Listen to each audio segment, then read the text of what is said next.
Mestre. Bom, eu não sou mestre de nada, já começa por aí que eu não mando nem no meu guarda-roupa mais, mas vamos lá. Mestre, todo mundo fala para não usar ID no CSS e também para não usar mais de um ID, mas ninguém nunca conseguiu me fazer entender, inclusive você.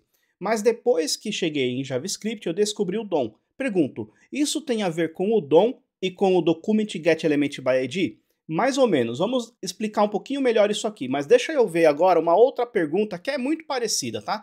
Vamos lá, Daniele me perguntou o seguinte: professor, o senhor podia explicar mais um pouco sobre essas classes genéricas e por que o senhor escolhe colocar elas lá em cima? Na hora de fazer o HTML, uma das minhas dificuldades é nomear as classes e na hora do CSS é como organizar para não ficar uma bagunça. Bacana, eu vou responder essas duas dúvidas no vídeo de hoje, mas logo depois da vinheta mais rápida que você já viu na sua vida. Agora sim, meu nome é Daniel, você está no canal da Serlivre.com, onde eu falo de tecnologia web e carreira, especialmente para quem está começando na área. E deixa eu começar com a pergunta do... Eu não vou saber falar esse nome, tá? Peço desculpas. Mas vamos lá, eu vou responder essa pergunta aqui. E de cara, eu já quero falar o seguinte, pessoal. Por que que ele passou a entender um pouco melhor o ID à medida que ele foi estudando o DOM, né? Ou o Document Object Model?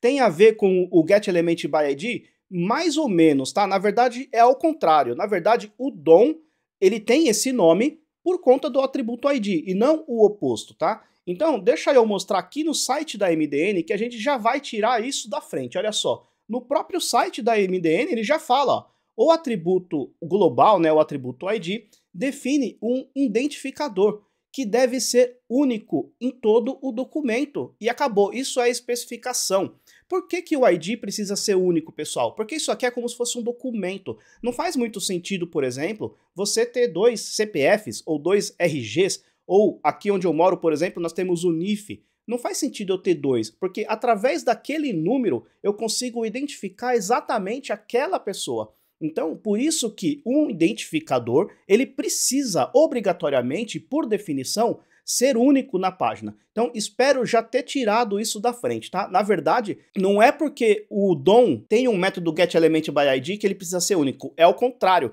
Primeiro, o ID precisa ser único. E aí, o Document Object Model usa esse identificador para conseguir selecionar esse elemento lá no mundo do JavaScript. Bacana? Espero ter tirado da frente essa questão. Vamos voltar aqui para o comentário e vamos ler novamente. Olha só, todo mundo fala para não usar ID no CSS e também para não usar mais de um ID.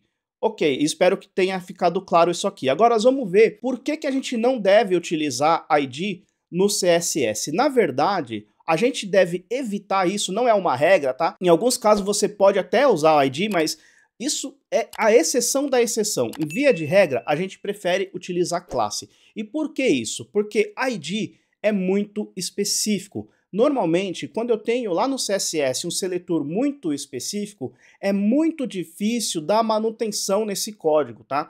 Se você não consegue perceber isso agora, não tem problema, tá, pessoal? Isso é com o tempo, bacana? Não se preocupe muito com isso, mas aqui eu quero dar o meu parecer. Mas o fato é que, quando você tem um seletor muito específico no seu CSS, por que que ele é difícil de dar manutenção? Porque você vai ter dificuldade para sobrescrever aquela regra, digamos assim.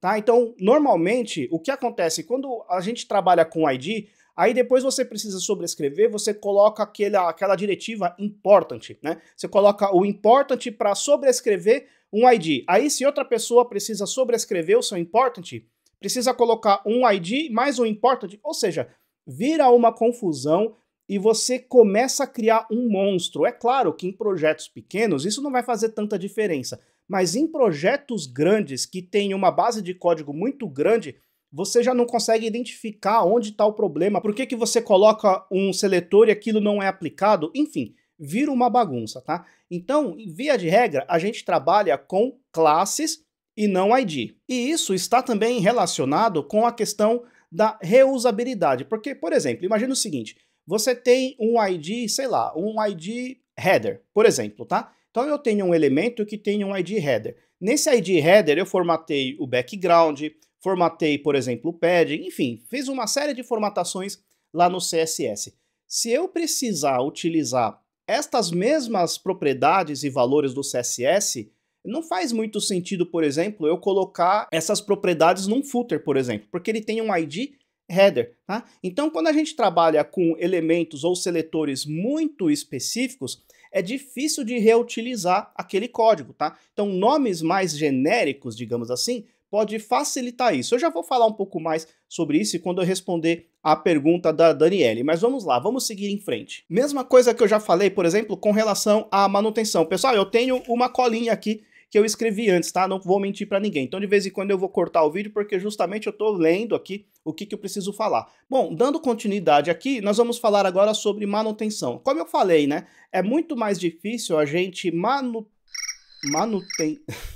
Como eu falei, né? É muito mais difícil a gente dar manutenção num CSS que tem seletores muito específicos. Porque imagina que eu preciso editar algum seletor. Eu preciso colocar, por exemplo, formatar um parágrafo que está dentro de um Hero Banner, por exemplo. Se eu utilizar um ID para o Hero Banner, né, e formatar o parágrafo que está dentro dele, é muito difícil eu formatar, eu mudar aquele determinado parágrafo, por exemplo, tá? Então, para dar manutenção, isso vai ficando cada vez mais difícil. Aí você vai ver aquele monte de seletor, por exemplo, header, espaço, ponto, parágrafo, espaço, ponto. Enfim, começa a virar uma bagunça. Você tem seletores muito longos, aumentando ainda mais a especificidade. Quanto mais específico o seu seletor, mais difícil é dar manutenção, tá? Porque você vai precisar dar uma volta no mundo para conseguir arrumar uma coisinha que você tinha colocado lá um seletor lá no passado que você nem lembra onde está direito, tá? Então, normalmente a gente evita. Inclusive, é uma boa prática a gente sempre utilizar uma única classe, tá? Ao invés de, por exemplo, eu ter uma classe header e dentro uma UL, por exemplo. É óbvio que às vezes a gente acaba fazendo isso, tá? Às vezes eu mesmo faço isso, tá? Mas normalmente o ideal é ter sempre um seletor que é sempre uma única classe. Isso é o ideal, vai facilitar a manutenção do seu sistema, tá? O outro ponto que eu quero falar aqui é que há casos onde você vai poder utilizar ID, na verdade, tá? Há casos que você vai querer ter uma coisa bem específica, por exemplo. Mas isso é como eu falei, é a exceção da exceção. Normalmente, na dúvida, pessoal, se você tem dúvida, não sabe se usa ID ou classe, usa classe. Aí não vai ter erro, tá? A chance de você acertar é muito maior do que se você usar ID. Agora vamos dar uma olhada aqui na outra pergunta da Daniele. Deixa eu voltar aqui para a tela do meu computador e vamos ler novamente a pergunta. Olha só, o senhor podia explicar mais um pouco sobre essas classes genéricas e por que o senhor escolhe colocar elas lá em cima? Na hora de fazer o HTML, uma das minhas dificuldades é nomear as classes e na hora do CSS é como organizar para não ficar uma bagunça. Eu elenquei alguns pontos aqui, mas vamos lá. Eu quero falar sobre classe genérica. Por que é melhor a gente utilizar classe genérica? Eu pensei no seguinte, imagina que você tem um formulário de cadastro de usuário, tá? E aí você tem um botão dentro desse formulário. Inclusive foi esse exemplo que eu respondi para ela aqui, eu tô só repassando. Se a gente for olhar aqui novamente na tela do meu computador, ela fez a pergunta há 20 horas atrás, eu respondi há 1 hora atrás, ou seja, tá bem fresco na minha memória, tá? Então vamos lá.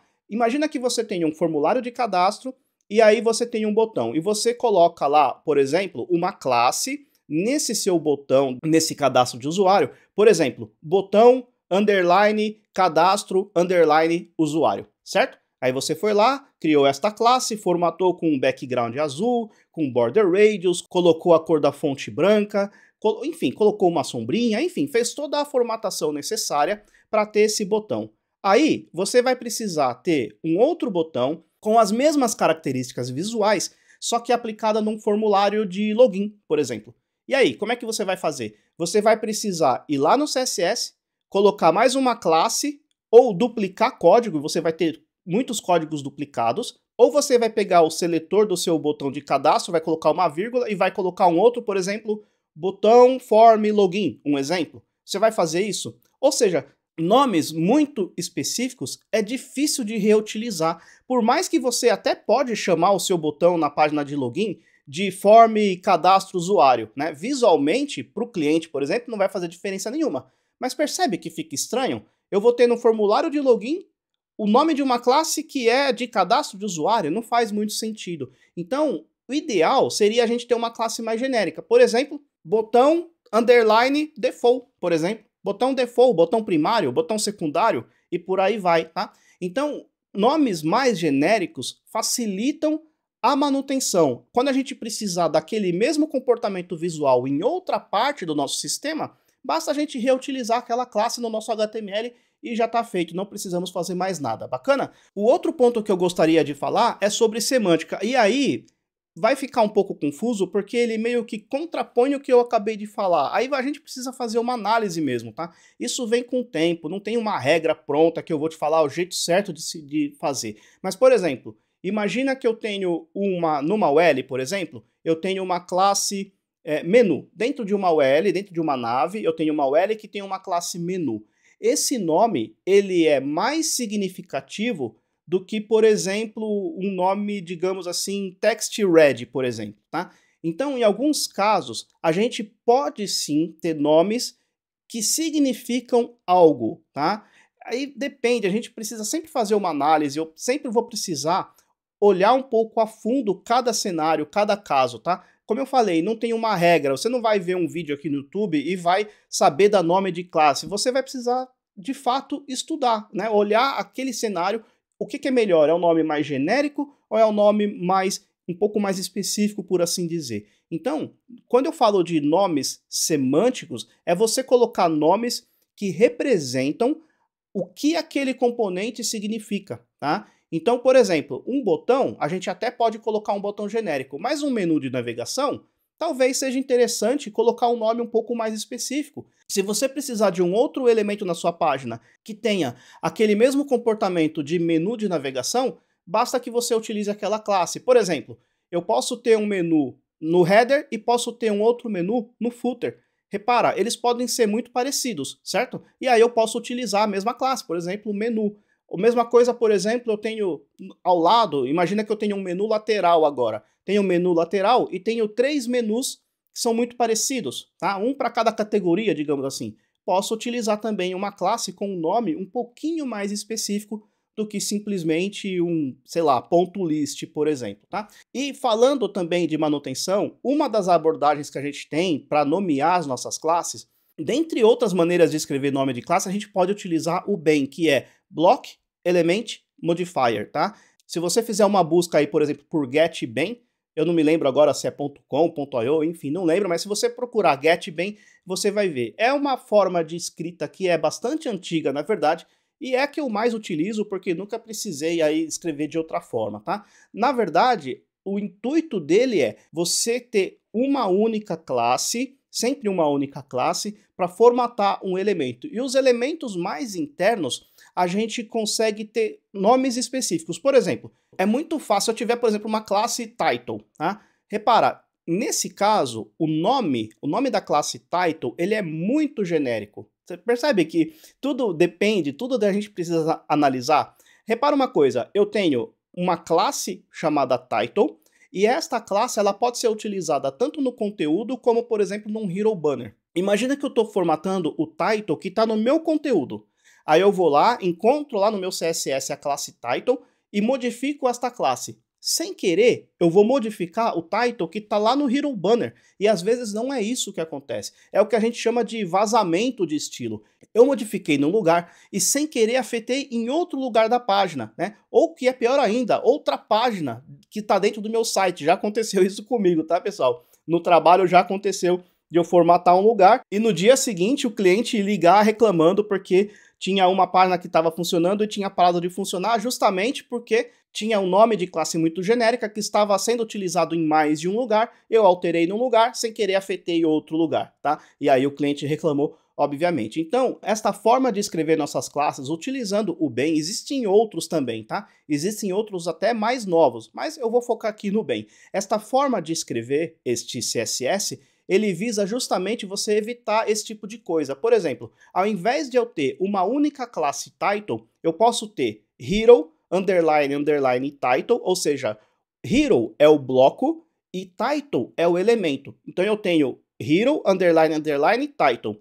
E no meu conteúdo eu posso ter, por exemplo, main, underline, underline, title. E aí eu vou ter duas classes e não apenas uma. Eu vou evitar que esses estilos vazem para outro elemento, tá? Isso é uma das formas da gente conseguir trabalhar com CSS de forma a evitar problemas, tá? Essa que é a ideia, bacana? Eu também falei sobre consistência. O que seria consistência, pessoal? Consistência é o seguinte, Quando a gente começa a trabalhar com CSS, é importante que a gente determine um padrão. Por exemplo, se você vai utilizar um underline, utilize um underline para todas as classes. Se você vai utilizar camel case, utilize camel case para todas, para não virar uma bagunça. Tem classe que é com underline, tem classe que é com hífen, tem classe que é com camel case, percebe? Então a gente cria um padrão de escrita. Normalmente, se você já vai ingressar num time de um produto que já está em andamento, esse padrão já existe e você não precisa se preocupar. Se for um projeto pequeno, um projeto que você está começando, cria um padrão, tá? Se você começa a escrever em português, continue em português, não faça como eu, até em aula eu faço isso, né? Eu começo em inglês, depois coloco português no meio, enfim. Eu mesmo não sou um bom exemplo para isso, mas no mundo real, procure fazer isso. Se você começou a escrever em inglês, escreva tudo em inglês, tá? Para manter uma consistência na sua base de código, ok? O próximo ponto que eu quero falar é sobre organização. E isso aqui é muito interessante, pessoal. Muito interessante. Inclusive, a Daniela perguntou por que eu coloco as classes mais genéricas em cima. Olha que pergunta interessante e a resposta vai ser mais interessante ainda. Talvez você nunca tenha pensado nisso, mas vamos lá. Deixa eu falar o seguinte, por que eu coloco tudo que é mais genérico para cima? Para facilitar que eu consiga sobrescrever alguma coisa. Porque pensa o seguinte, ó, se eu tenho uma única classe como seletor, repara, todos os seletores eles têm a mesma especificidade, tá? Eu já fiz um vídeo sobre especificidade aqui no meu canal, é um vídeo bem antigo, a qualidade dele também não tá lá essas coisas, tá? Eu vou deixar o card aqui em cima, também o link na descrição para você conferir se você quiser. É um dos primeiros vídeos que eu coloquei no canal, mas vai explicar o que é essa tal da especificidade, porque cada seletor tem uma pontuação e o browser ele precisa decidir qual regra que ele vai utilizar. Então, quanto mais específico for um seletor, ele vai dar preferência na hora de, digamos, renderizar aquele elemento no browser, tá? Essa que é a ideia da especificidade. Dá essa olhadinha nesse vídeo depois se você quiser. Mas o fato é que, como eu utilizo uma única classe para todos os seletores, eles vão ter a mesma especificidade. E nesse caso, quem é que vai ganhar? Quem que o browser vai usar para formatar um elemento? Quem vem depois no HTML. Então imagina o seguinte, eu tenho, por exemplo, eu tenho no meu HTML, eu tenho um elemento que tem uma classe highlight, por exemplo, tá? E aí no meu CSS eu tenho highlight, background red, e logo abaixo eu tenho highlight, background blue, por exemplo. Quem é que vai ser utilizado? Esse highlight, ele vai ter a cor vermelha ou azul de fundo? Ele vai ter o azul, por quê? Porque ele veio depois no meu CSS. Mas isso acontece porque os dois seletores possuem a mesma especificidade. Se eu aumentar a especificidade do primeiro, este cara vai ganhar e vai, digamos, sobrescrever a especificidade do segundo. Bacana? Essa que é a ideia. Então, por isso que quanto mais genérico for o seletor, deixa ele antes no seu HTML, porque daí facilita que você consiga sobrescrever mantendo um único seletor de uma única classe, por exemplo, sem precisar ficar recorrendo a colocar duas classes, ou seja, aumentar a especificidade do seletor. É difícil falar especificidade. Sem precisar aumentar a especificidade do seletor. Bacana? Essa que é a ideia. Aí a gente tem também, com relação à organização, manutenção, é mais fácil de você se encontrar, tá? Então, por exemplo, imagina que no seu HTML você tem header, dentro do header eu tenho o menu, depois eu tenho, por exemplo, o conteúdo, tenho um aside e tenho um footer. Mantenha esta mesma ordem no seu CSS. Não começa o seu CSS formatando o footer, depois o conteúdo, depois a side e lá embaixo o header. Não faz muito sentido, então é só uma questão de organização mesmo, tá? Então o que vem primeiro no HTML, coloca também primeiro no CSS, vai facilitar que você possa encontrar as coisas, tá? E por último, mas não menos importante, eu quero falar sobre modularização e utilização de pré-processadores. Isso é, digamos, uma segunda etapa, tá? Eu aconselho que a gente foque de fato no CSS, digamos, vanilla, CSS puro, mas em projetos maiores, em projetos de empresa, quando você for trabalhar em projetos que já tem uma equipe trabalhando, muito provavelmente você vai trabalhar com um pré-processador, né? Especialmente em projetos grandes, que eu tenho muitos componentes, tá? E aí, isso também vai facilitar a manutenção. Mas o que eu falo? Não se preocupe muito com isso nesse momento, tá? O importante é você pegar o conceito. Quando você for para trabalhar, por exemplo, numa empresa que utiliza, por exemplo, SES, LES ou qualquer outra, por exemplo, CSS Modules ou Styled Component, por exemplo, para quem for trabalhar com React, essas coisas você vai pegar no dia a dia, tá? Então, quando você entrar num projeto, seja sincero, fala, olha, eu nunca trabalhei com SES, por exemplo. Eu tenho certeza que uma pessoa te mostrando, 4 horas você já vai saber, tá? É bem tranquilo, na verdade.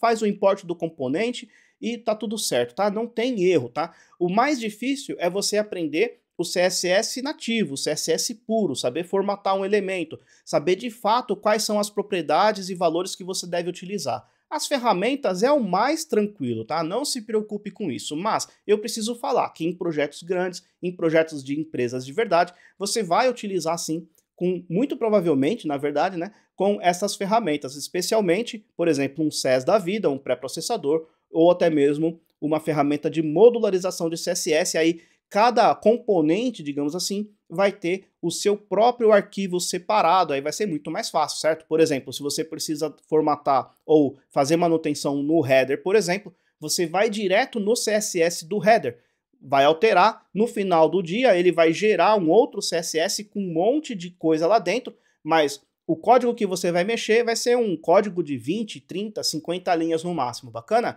Essa que é a ideia sobre modularização. Mas não se preocupe com isso, essas coisas a gente aprende no dia a dia. O mais importante, como eu falei, é aprender os fundamentos. Fechado? Vou deixar 2 sugestões de novos vídeos aqui no card. O primeiro aqui de cima vai ser esse vídeo mais antigo que eu falei sobre especificidade em CSS. Um outro vídeo aqui na parte de baixo que eu ainda não sei, vou escolher depois, mas tenho certeza que você vai gostar. E não se esqueça de se inscrever caso não seja inscrito. Forte abraço e até o próximo vídeo. Até lá!